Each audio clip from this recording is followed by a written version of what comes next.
بسم اللہ الرحمن الرحیم۔ السلام علیکم ورحمۃ اللہ وبرکاتہ۔ یہ ہیں شریمان پارس راجپوت۔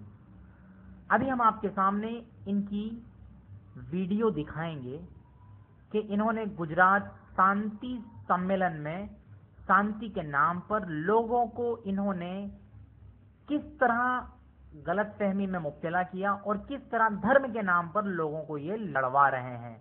نندپورم میں صرف ترووننتپورم میں 4000 مہیلاؤں کو جہادی بنا دیا گیا۔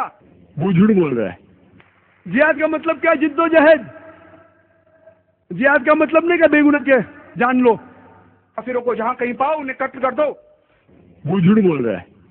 آپ کو کوئی بھی مسلمان نے مارا یا کاٹا؟ اس طرح سے 6236 سوروں میں 6236 آیتوں میں سے 109 آیتیں ہنسک ہیں، اور یہ وگھٹن کہ اگر آپ بھگوت گیتا پڑھیں گے، بھگوت گیتا اور مہابھارت پڑھیں گے، مہابھارت میں قتل کے ورسز قرآن سے کئی گنا زیادہ ہے۔ مہیلاؤں کو جہادی بنا دیا گیا، کنورژن تو بات دور کی ہے۔ اور ان کا جو کارن ہے وہ اگر ہم اسلام کی تھوڑی سی جڑوں کو کریدیں گے تو ہمیں وہاں پتہ چل جائے گا۔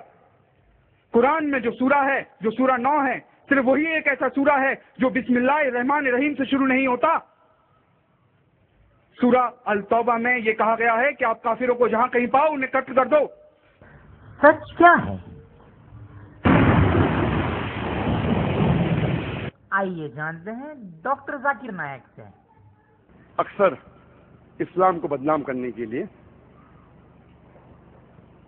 اسلام کے بارے میں غلط فہمیاں پھیلا رہے ہیں۔ کئی بار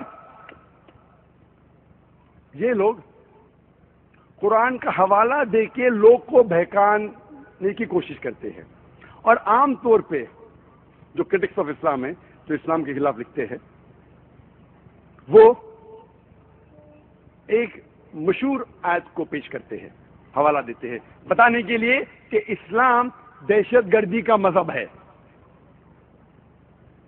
اور وہ کوٹ کرتے سورہ توبہ سورہ نمبر 9 آیت نمبر 5، اور کہتے ہیں کہ قرآن مجید میں لکھا ہے کہ جب بھی آپ کافر کو دیکھو، مطلب غیر مسلم، مطلب ہندو، اس کا قتل کرو۔ اکثر جو کرٹکس آف اسلام ہے، جو اسلام کے خلاف لکھتے ہیں، وہ ایک آیت کا حوالہ دیتے قرآن مجید کا، جس میں لکھا ہے کہ جب بھی آپ کافر کو دیکھو اس کا قتل کرو۔ کہنا چاہتے کہ مسلمانوں کو قرآن کہتا ہے کہ قاتل کو دیکھ کے قتل کرو، اور جب آپ قرآن مجید کھولیں گے سورہ توبہ سورہ نمبر 9 آیت نمبر 5، اس کا ترجمہ پڑھیں گے تو برابر ہے، اس میں لکھا ہے قرآن مجید میں جب بھی آپ کافر کو دیکھو اس کا قتل کرو، لیکن یہ پس منظر کے خلاف ہے، آؤٹ آف کانٹیکسٹ ہے۔ پس منظر جاننا چاہتے تو سورہ توبہ سورہ نمبر 9 آیت نمبر 1 سے شروع کرو۔ اس میں لکھا ہے کہ مسلمان اور مکہ کے مشرکین کے بیچ ایک معاہدہ تھا، ایک پیس ٹریٹی تھی، ایک امن کا معاہدہ تھا، سلامتی کا معاہدہ تھا، اور یہ معاہدہ، یہ پیس ٹریٹی ایک طرفہ مکہ کے مشرکین نے توڑ دیا تھا۔ اس وقت اللہ سبحانہ و تعالیٰ سورہ توبہ سورہ نمبر 9 آیت نمبر 5 میں کہتے کہ آپ کو 4 مہینے کا وقت دیا جاتا ہے، اب سدھر جاؤ ورنہ اعلان جنگ۔ اور پھر سورہ توبہ سورہ نمبر 9 آیت نمبر 5 میں جنگ کے میدان میں اللہ تعالیٰ فرماتے ہیں کہ جنگ کے میدان میں جب کافر، جب دشمن آئیں گے آپ ان کا قتل کرو۔ اس کا مطلب کہ جب دشمن جنگ کے میدان میں آپ سے لڑنے کے آ رہے تو ڈرو مت۔ ہمت افزائی کے لیے اللہ تعالیٰ فرماتے ہیں کہ جنگ کے میدان میں ڈرو مت، ان کا سامنا کرو، ان کا قتل کرو۔ مثال کے طور پہ اگر پریزیڈنٹ آف امریکہ یا آرمی جنرل آف امریکہ، جب جنگ ہو رہی ہے یو ایس اے اور ویتنام کی، تو جنگ کے میدان میں پریزیڈنٹ آف انڈیا یا آرمی جنرل امریکن سپاہی کی ہمت افزائی کے لیے کہتا ہے کہ دشمن جب آئیں گے ڈرو مت، سامنا کرو، قتل کرو، تو یہ صحیح ہے۔ لیکن اگر میں پس منظر کے خلاف آج اس کو بیان کروں گا کہ یو ایس اے کا پریزیڈنٹ کہہ رہا ہے کہ جہاں بھی آپ ویتنامیز کو پاؤ اس کا قتل کرو، تو میں ایسا الزام لگا رہا ہوں کہ وہ بوچر ہے، کیا وہ قصائی ہے۔ لیکن پس منظر میں صحیح ہے. جب جنگ کے میدان میں دشمن جنگ کے لیے آتے ہیں میدان جنگ میں تو ہمت افزائی کے لیے سپاہ سالار یا پریزیڈنٹ بالکل یہ کہے گا کہ ڈرو مت لڑو. تو اسی طریقے سے یہ آیت ایک جنگ کے میدان میں کہی گئی ہے کہ جب دشمن آتے ہیں ڈرو مت, آپ کا قتل کرنے آ رہے, ڈرو مت آپ ان کا قتل کرو. اور ایک وہی مشہور رائٹر ہے جو اسلام کے خلاف لکھتا ہے, اس کا نام ارون شوری ہے. کئی کتابیں لکھا ہے اسلام کے خلاف. ایک کتاب لکھا ہے ورلڈ آف فتواز, اور ورلڈ آف فتواز میں یہ وہی آیت کو کوٹ کرتا ہے, سورہ توبہ سورہ نمبر 9 آیت نمبر 5, اور دکھاتا ہے کہ مسلمانوں, قرآن میں لکھا ہے مسلمان کو قتل کرنا چاہیے کافر لوگ کا. اور آیت نمبر 5 سے جمپ مارتا ہے, فوراً جاتا ہے آیت نمبر 7 پر. کیوں 5 سے 7 پہ کیوں جاتا ہے؟ 5 اور 7 کے بیچ میں آیت نمبر 6 کو بھول جاتا ہے. کیوں؟ کیونکہ 6 میں اس کے بیماری کی جواب ہے, اس کے بیماری کا جواب ہے. 6 میں اللہ تعالیٰ فرماتے ہیں, آیت نمبر 6 سورہ توبہ سورہ نمبر 9, اللہ تعالیٰ فرماتے اگر وہ کافر, وہ مشرک, وہ دشمن امن چاہتا ہے اس کو چھوڑ مت دو, اس کو ایسی محفوظ جگہ پر لے کے چھوڑو تاکہ وہ اللہ کا کلام سن سکے. اللہ تعالیٰ یہ نہیں فرماتا ہے کہ اگر وہ امن چاہتا ہے تو چھوڑ دو, اسے محفوظ کے ساتھ, حفاظت کے ساتھ ایک محفوظ جگہ پر لے جا کے چھوڑو. آج کے تاریخ میں سب سے دیالو سپاہ سالار, سب سے دیالو پریزیڈنٹ یہ کہے گا ارے وہ دشمن کو چھوڑ دو. یہاں اللہ تعالیٰ فرماتے چھوڑو مت, حفاظت کے ساتھ ایک محفوظ جگہ پر لے جاؤ اور پھر چھوڑو.